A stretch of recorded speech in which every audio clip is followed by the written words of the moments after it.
Hello friends, नमस्कार। आज के वीडियो में हम महाभारत में अर्जुन के बारे में जानेंगे कि अर्जुन को पाशुपतास्त्र कैसे मिला। क्या है इसकी पूरी कहानी। अर्जुन को पाशुपतास्त्र पशुपतास्त्र कैसे मिला। भगवान शिव का पाशुपतास्त्र पशुपतास्त्र एक अमोघ अस्त्र माना जाता है। बात उस समय की जब हस्तिनापुर के कार्यकारी महाराज धृतराष्ट्र ने सम्राट युधिष्ठिर को सभी भाइयों एवं पत्नी साम्राज्ञी द्रौपदी के साथ निमंत्रित किया था। परंतु कौरवों की नीयत गलत थी, जिसने जघन्य अपराध का रूप लिया। सम्राट युधिष्ठिर द्यूत में हार रहे थे, क्योंकि मामा शकुनी मायावी पासों से खेल रहे थे। ये पासे मामा शकुनी के अनुरूप अंक लाते थे। कौरव हारते युधिष्ठिर के शब्दों के साथ खेलकर उन्हें धर्म संकट में डाल रहे थे। युधिष्ठिर अपने कहे हुए शब्दों में रहने को ही धर्म समझ रहे थे। यही उनसे भूल हुई और उनके चारों भाई बंदी बन गए और उनकी धर्मपत्नी साम्राज्ञी द्रौपदी का अपमान हुआ। कौरवों ने साम्राज्ञी द्रौपदी के वस्त्र हरण करने की चेष्टा की, परंतु श्रीहरि नारायण ने उनकी रक्षा की। हालांकि चेष्टा मात्र ने पर्याप्त अपमान किया और इस अधर्म के भागीदार हस्तिनापुर की राज्यसभा में बैठे हर एक सभाजन हुए। पांडवों को वनवास और पाशुपतास्त्र पशुपतास्त्र सम्राट युधिष्ठिर का राजपाट दुर्योधन ने छलपूर्वक छीन लिया और हारने के दंड स्वरूप महाराज युधिष्ठिर को उनके भाइयों एवं पत्नी सहित 12 वर्षों का वनवास तथा 1 वर्ष का अज्ञातवास मिला।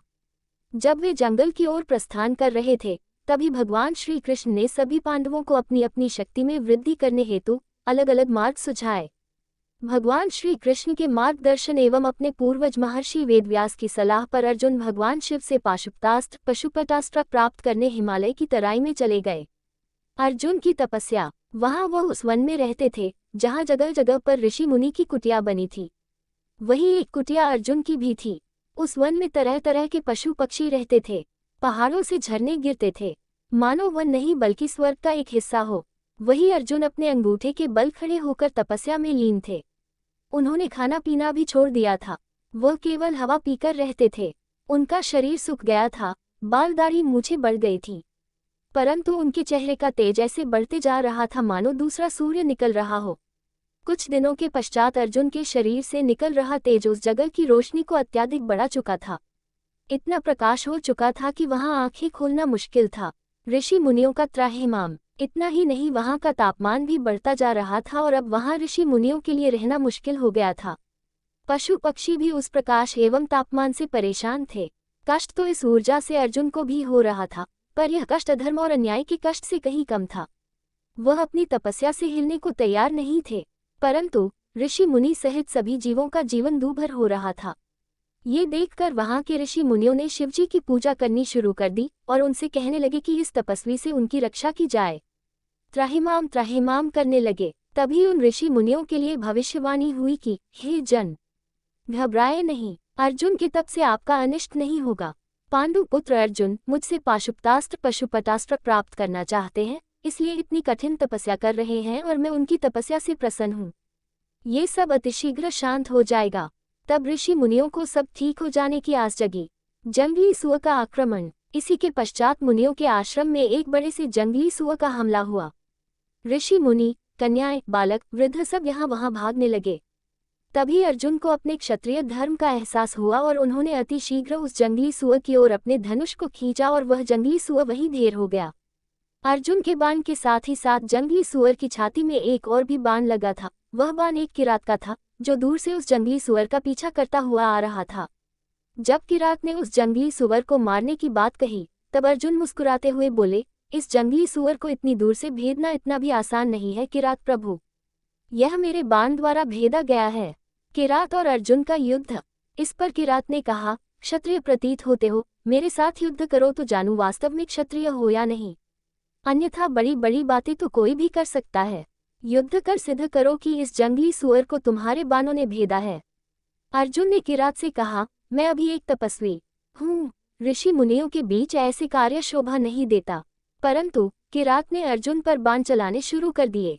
उत्तर स्वरूप अर्जुन ने भी किरात पर कई बाण चलाए, पर उसके सभी बाण किरात के शरीर से लग लग कर नीचे गिर पड़े। अर्जुन समझ चुके थे कि किरात मायावी है, अन्यथा उसके बाण उसे छूकर गिर क्यों जाते। अर्जुन के पास युद्ध की जितनी कलाएं थीं, जितने अस्त्र शस्त्र थे, सबका उसने उपयोग किया, पर किरात पर कोई असर नहीं हुआ। उसे तनिक हानि नहीं हुई। भगवान शिव के द्वारा पाशुपतास्त्र पशुपतास्त्र प्रदान करना। जब दैविक अस्त्र भी किरात का कुछ बिगाड़ ना पाए, तब अर्जुन हाथ जोड़कर अपने घुटनों पर बैठकर भाव विभोर हो बोले, हे महादेव, आपके सामने क्या शौर्य, क्या धनुर्विद्या, क्या दैविक अस्त्र शस्त्र और क्या मेरा कुल और वर्ण। मुझसे भूल हुई, मुझे क्षमा करे करुणा कर, मैं आपको समझ नहीं पाया। भगवान भोलेनाथ ने प्रसन्नता भरे स्वर में कहा, अर्जुन, मैं तुम्हारी वीरता की परीक्षा लेकर परम संतुष्ट हुआ हूँ। मैं तुम्हारी इच्छा के अनुसार ही तुम्हें पाशुपतास्त्र दे रहा हूँ। इससे तुम तीनों लोकों को जीत सकोगे।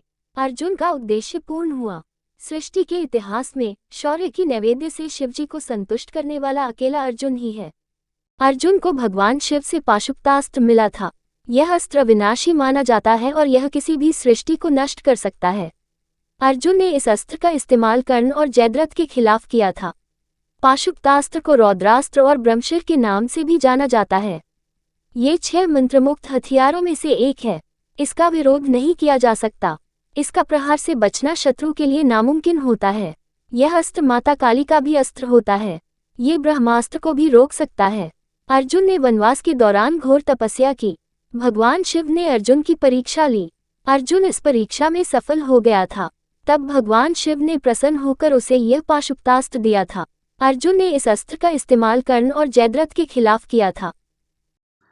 ऐसे ही रोचक जानकारी के साथ आप सब बने रहिए फ्रेंड्स। और महाभारत की कहानी सुनना अच्छा लगता हो, रामायण की कहानी सुनना अच्छा लगता हो, या भगवान जी की कहानी सुनना अच्छा लगता हो, या पूजा पाठ से रिलेटिव कोई भी जानकारी चाहिए, या तीर्थ व्रत के बारे में कुछ भी जानना है, please like comment subscribe share it. Thank you friends. हम फिर मिलेंगे अगले वीडियो में। तब तक के लिए नमस्कार।